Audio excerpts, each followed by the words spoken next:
The top 1% of the world's richest people own nearly 50% of the planet's wealth, while many of the world's poorest nations are experiencing war.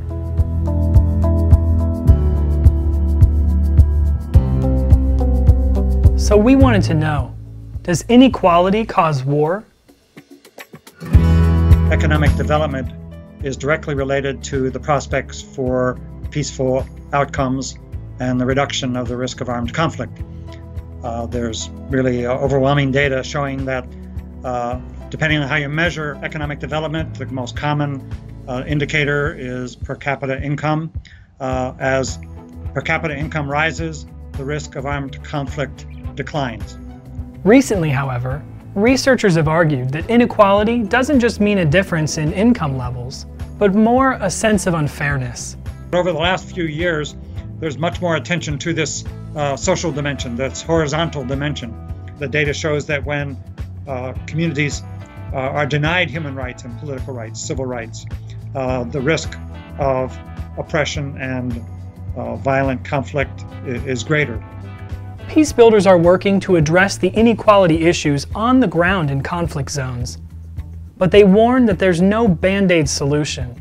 We really work to address the kind of underlying factors, drivers that contribute to violence and instability in different parts of the world, and some of those drivers include things like a lack of opportunity, education, a climate of impunity, an inability to uphold and protect the rights of children and women, especially, and young girls, whether it's the conflict in Syria or Eastern Congo or even in South Sudan. It's really important that we move beyond that sort of emergency strategy where it's constantly about short-term relief interventions that tend to promote a cycle of dependency, and the longer-term strategies that are needed to help ensure that we're addressing the underlying drivers of those conflicts and what families need to basically provide for themselves. So, are there any examples of equality reducing conflict?